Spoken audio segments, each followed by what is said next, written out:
Welcome to the beautiful Moss Arts Center studio in Blacksburg, Virginia. But we may as well be at Kay Jewelers because it's all about the diamonds today on this edition of the 3304 First Pitch Show.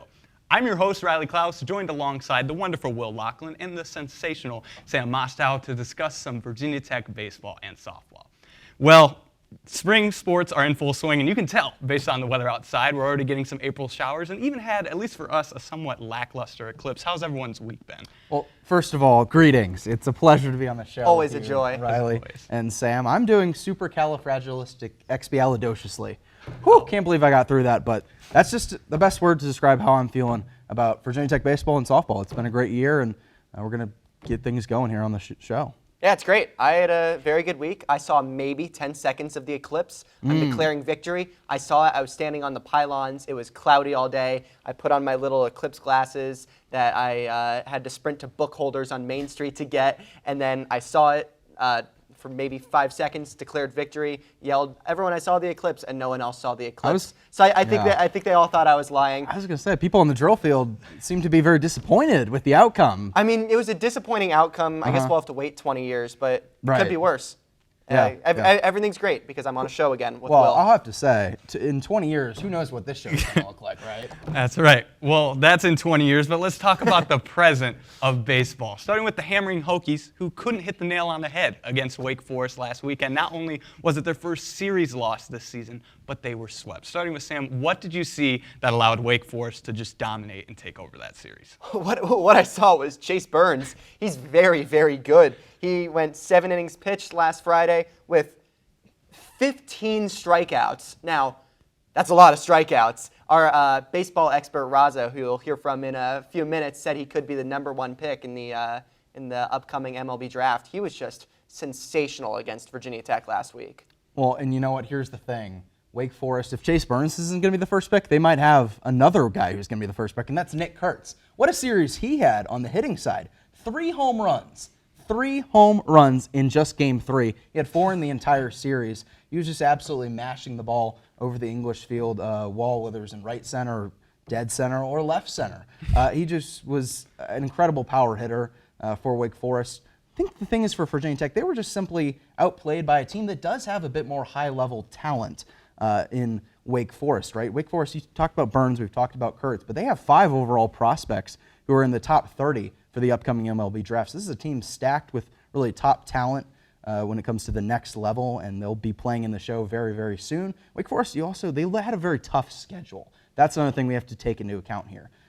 The Demon Deacons played Virginia, North Carolina, and I believe Duke, and they lost those series. I believe they got swept by North Carolina too. So they had a 4-8 ACC record heading into Blacksburg, but they're just a better team than that kind of record indicated, and they absolutely showed it. And Wake Forest, it's as simple to say as they release their inhibitions, let the rain fall on their skin. If you know, you know. Absolutely. I mean, they were the preseason #1 team in the country. This is a very, very good team, a much better team than the Demon Deacons record definitely showed. But, I mean, Virginia Tech just didn't even look competitive in that series. Well, no, and they had 18 hits over 3 games, just 3 hits in the first game, Game 1. They left a lot of runners on base, and they just had a lot of at-bats with the guys in the lineup where they were kind of swinging early into counts, and that just put them behind the 8 ball. And so you let the Wake Forest pitchers get into a groove, as we kind of saw with Burns and even Josh Hartle in Saturday's showcase as well. So it was a tough series for Virginia Tech, but 16 walks for the Hokies in this series. That was a mark that was a lot better in the next game for Virginia Tech, which we'll talk about soon. Yeah, well, Wake Forest certainly showed all their stars, but if last week's series was an exam, the Hokies would have failed. But does Virginia Tech still have the potential to be an A student? To assess last weekend and where the team stands moving forward, we'll throw it to the remarkable Raza Umarani for more. Midterms are hard. Sometimes you feel like you have a grasp on all the material you've learned in class. You've nailed all of your homeworks and assignments and quizzes, and maybe you've even gone to office hours to make sure you maintain your grade of an A+. And sometimes, despite that, you don't do as well as you'd have liked. Hey, we've all been there, right? Now, early April may feel like a late time for a midterm exam for students, but that's where it fell for Virginia Tech baseball last weekend. After their best ever start to ACC play with a 10-2 conference record, the Hokies welcomed Wake Forest to Blacksburg, their most formidable opponent of the 2024 season thus far, despite a misleading middle-of-the-pack record in league play.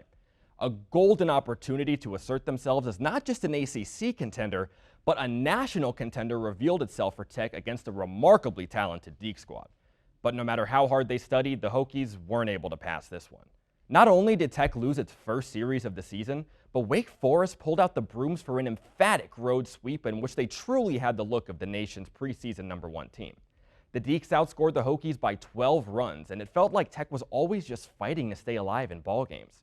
Despite a go-ahead grand slam from Eddie Micheletti in Game 1, the Hokies were mowed down by Wake's flame-throwing ace Chase Burns, who racked up a career-high 15 strikeouts in his 7 innings of work. On Saturday, Tech hung around thanks to a solid outing from Wyatt Parliament, but a bullpen implosion combined with a quiet offensive night put a series-tying win well out of reach.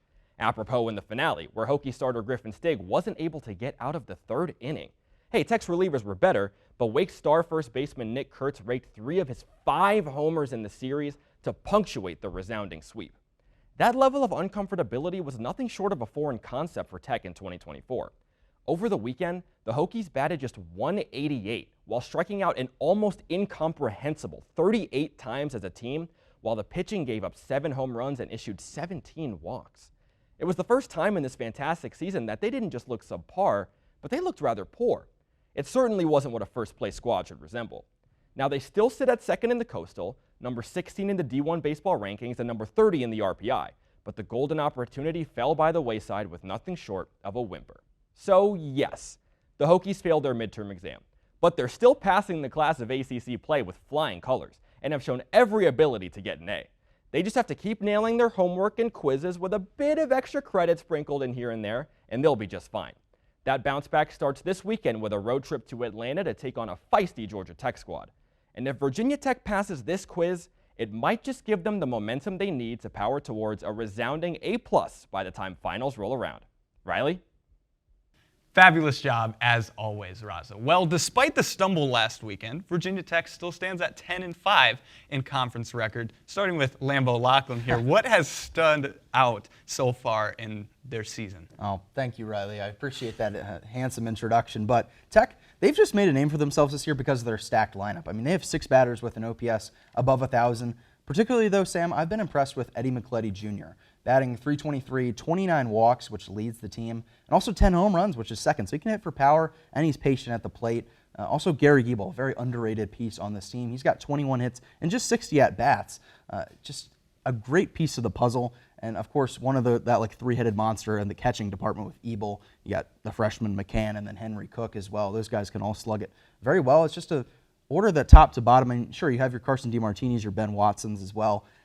There's just really not a whole lot of weak spots that many teams, except for Wake Forest, have been able to take advantage of. Absolutely, and a very large factor of this has been the Hammerin' Hokies are, in fact, Hammerin'. Ben Watson is leading the team with a .388 batting average. What's especially impressive from him is he's a graduate student. He spent 4 seasons at Division III Elizabethtown College. So he's making the jump not just from a D3 school, but to a D1 school in the Power 5 in the ACC. That's tremendously impressive. What has also worked out for this baseball team is this pitching staff is holding its own, and it's been mostly healthy. Jordan Little has established himself as Tech's closer. Brett Renfro and Griffin Stigg have been very viable starting pitching arms, and the whole team is coming together, and it could make a very deep run into May. Yeah, well, the Hokies did get back on their feet this week, defeating Liberty 13-3 as they put the Flames out on Wednesday in quite a peculiar manner.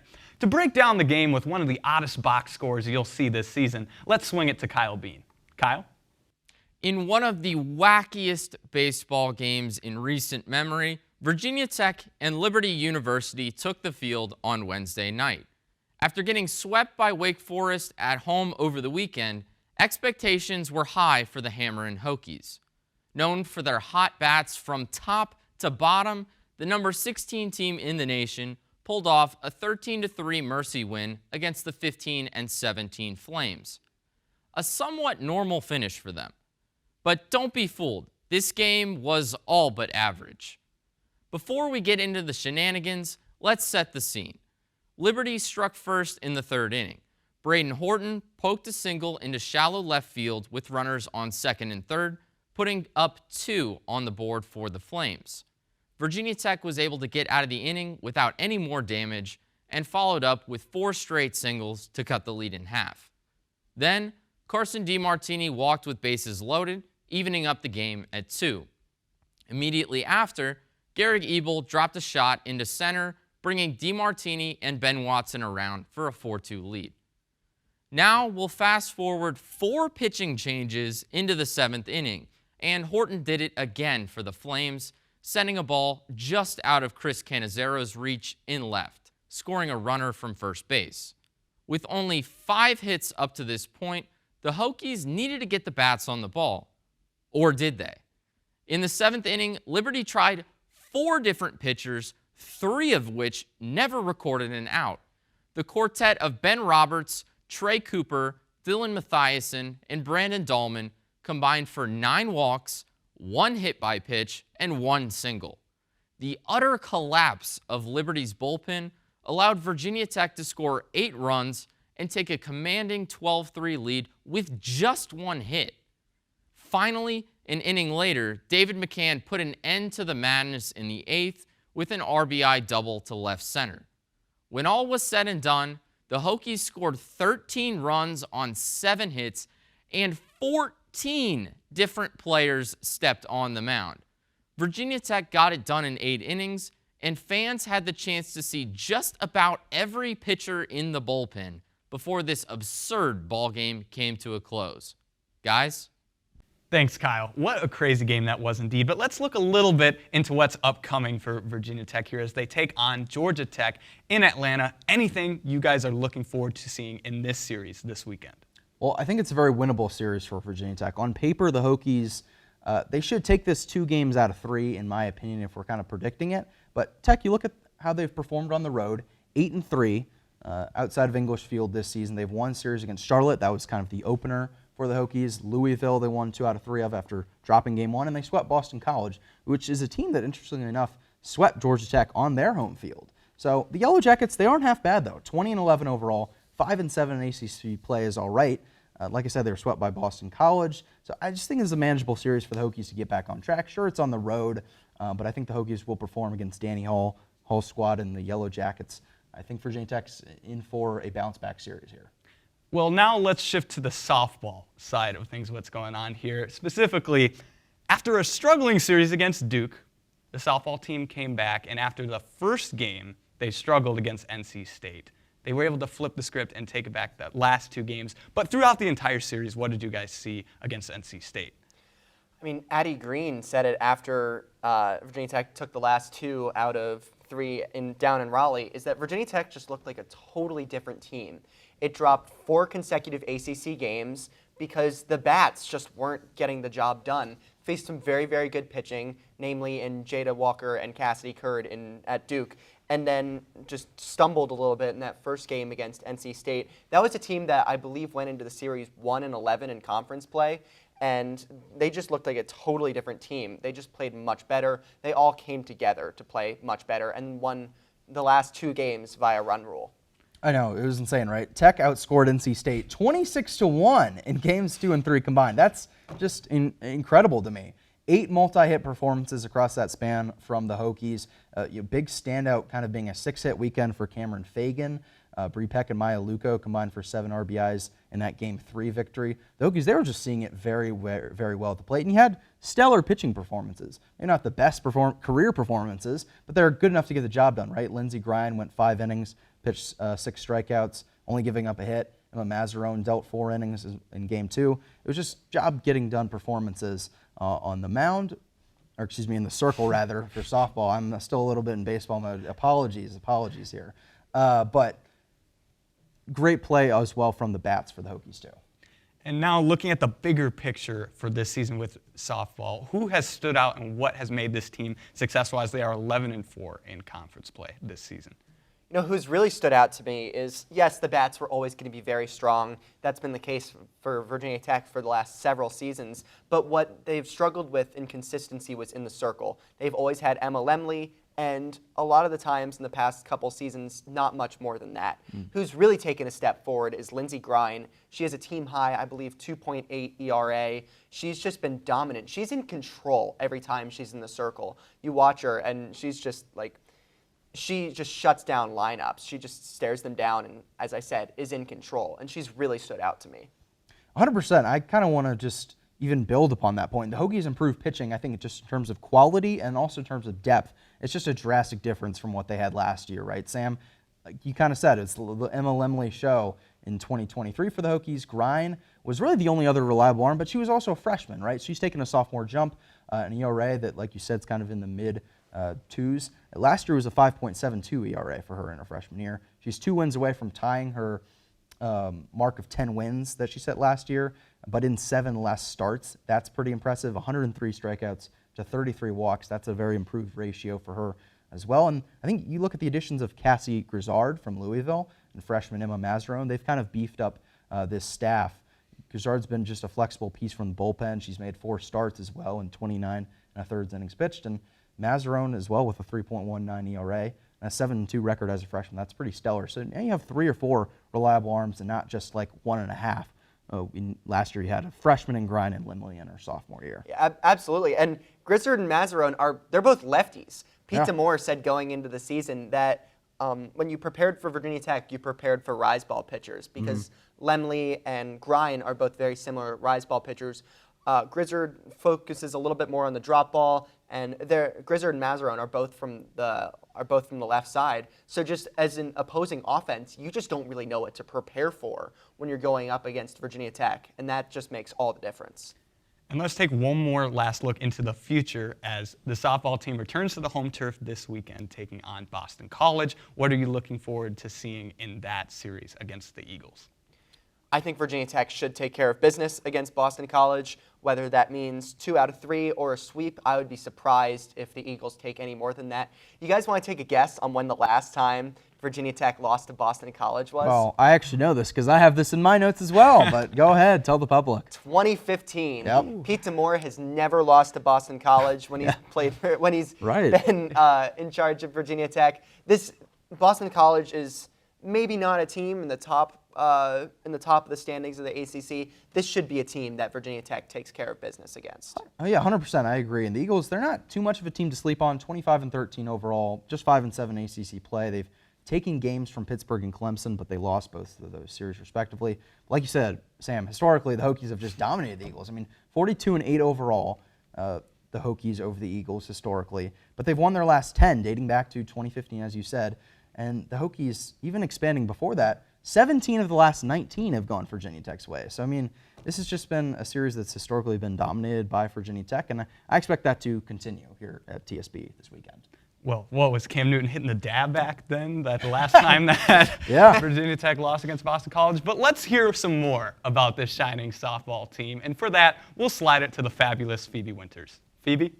Last weekend, the number 15 Virginia Tech Hokies traveled down to Raleigh, North Carolina to face the NC State Wolfpack. Now, despite out-hitting the Wolfpack at 7-5 a clip and Emma Lemley striking out 8 batters, Tech fell short by just 1 run in the first game of the series. Now, this win marked only the 3rd ranked win this season for the Wolfpack, and it unfortunately caused the Hokies to slide from number 13 to number 15 in the rankings. Now, coming into Saturday on a 4-game losing streak was tough, but the Hokies righted themselves and delivered a 14-1 loss to the Wolfpack. Senior Cameron Fagan, who was recently named the ACC and the National Player of the Week, got the momentum going for Tech on Saturday, driving in 4 runs. And Lindsey Grine finished off the Wolfpack on Sunday, throwing a 1-hit shutout to secure the series win. Tech is now 11-4 in ACC play. And with this crushing series loss, NC State has yet to win a series this season and has failed to earn a series win over Tech since 2015. Next up for the Hokies is a meeting with Boston College. Now, the Eagles are flying high after a rallying series finale win over Pitt after dropping the first 2 games in the series. But will they have enough momentum to surpass the Hokies? Unfortunately for Boston College, the series will be held in Blacksburg, and so far this season, Tech has yet to lose a game at home, going 6-0 this season. Tech also swept Boston during their last series matchup back in 2022. Either way, should be an exciting weekend for Hokie softball as they continue to work towards that dream of Oklahoma City. Back to you guys. Great stuff, Phoebe. Now, before we head out, let's have some fun with one last segment. Picture this. You just hit a home run out of the park, and it's time to take a trip all the way around back to home plate. Well, we're about to get a taste of that in the first edition of Rounding the Bases. It's simple. 4 bases, 4 questions. Our panelists will move around the diamond 1 base at a time as they answer a question at each base. Let's get started. So guys, if you want to make your way to first base, you just hit that hammer out of the park. Who's a team MVP for both baseball and softball? You gotta toss me the ball, Riley.